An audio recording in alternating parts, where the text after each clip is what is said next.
என்னுடைய பாடலையும் அழகுபடுத்திய பக்கமேளத்திற்கு மனமார்ந்த நன்றி.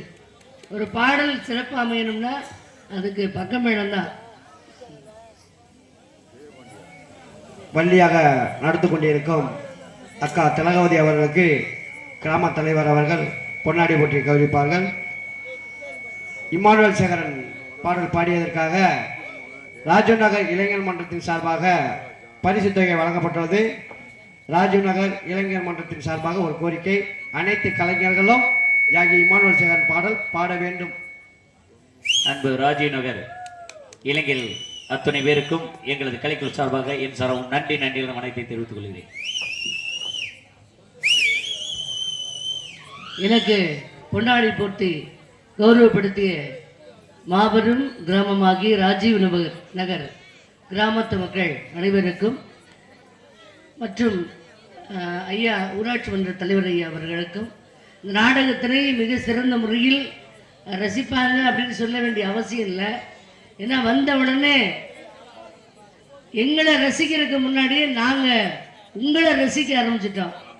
கடைசியில் இப்போ நடிகர்கள் யார் ரசிகர்கள் யார் அப்படிங்கிற குழப்பத்தில் இல்லாமல் கலை உணர்வோடு இருக்கக்கூடிய உங்ககிட்ட பேர் வாங்குறது ரொம்ப சிரமம் தான் நினைக்கிறேன்.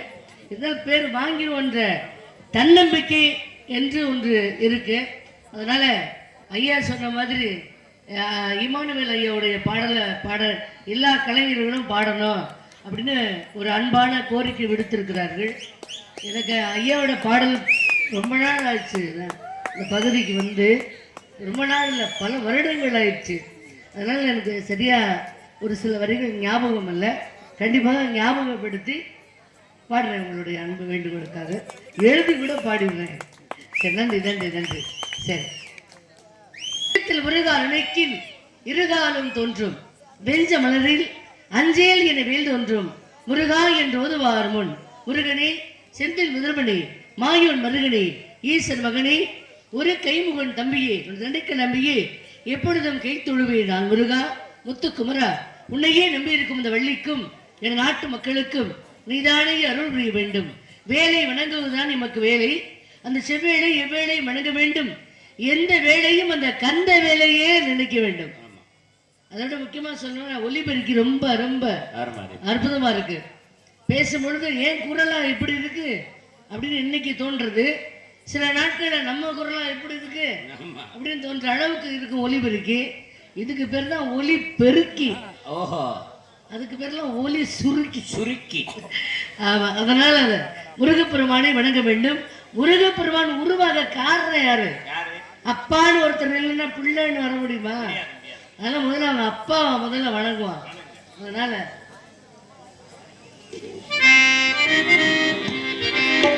நவராத்திரி சிவராத்திரி நவராத்திரி சிவராத்திரி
ராணுவம் வசூலித்தில்லை.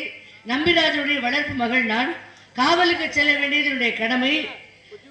அந்த ஏதோ கடமைக்கு போனோம் காவலுக்கு அப்படி இல்லாம கடமை உணர்ச்சியோட போகணும். உணர்ச்சியோட போடுமா? சரி, அதான் ரொம்ப முக்கியம். உணர்ச்சிங்கிறது மனிதனுடைய உடம்புக்கு ரொம்ப முக்கியமான இடம். ஆமா விஷயம். உணர்ச்சின்னு ஒண்ணு இருந்தாதே உடம்புல எறும்பு ஏறினா கூட தெரியும். இல்லைன்னா எரும மாடு ஏறி போனா கூட அது வாட்டில் கிடக்க வேண்டியதான் கை. அப்ப உணர்ச்சிங்கிறது முக்கியமான விஷயம். ஆனால் உணர்ச்சி வசப்படணும். தமிழை பாருங்க எவ்வளவு அழகுது.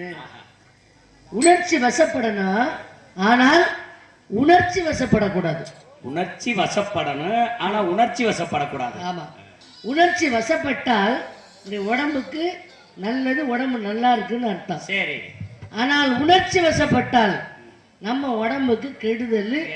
அடுத்து வரப்போது மன அழுத்தம் என்ற பிரஷர். இப்படி சொன்னோன்னு எனக்கு ஒரு விஷயம் ஞாபகத்துக்கு வருது. சொல்லுங்க. தமிழர்கள் ஆங்கிலம் பேசக்கூடாது அப்படின்னு பல இடங்களில் நான் பேசியிருக்கேன். சரி. நம்மளை விட அப்பத்தாங்க தான் அதிகமாக ஆங்கிலம் பேசி தெரியுமா? எப்படி சொல்றீங்க? இன்னைக்கெல்லாம் அப்பத்தான் சொல்லிச்சு, எனக்கு உடம்பு சரியில்லை, காய்ச்சல், மருத்துவர்கிட்ட போய் நான் வைத்தியம் பார்க்கறதுக்காக போயிட்டு இருக்கேன். எனக்கு முன்னாடி முந்திக்கிட்டு போய் அது வேகமா அது வைத்தியத்தை சொல்லுதா, சார் எனக்கு எத்தனை பிரஷர் ஓடுதுன்னு பாருங்க. எத்தனை பிரஷர் ஓடுதா அப்படிங்குது. அப்படின்னா என்ன, அது என்ன சொல்லுது, அதுக்கு ப்ரெஷர்னு சொல்லணும்னு ஆசை தான், ஆனால் தெரியணுமே. தெரியாட்டி அதை சொல்லிட்டே ஆகணும். ஏன்னா அதுக்கு அதுக்கு உண்டான தமிழ் வார்த்தை தெரியல.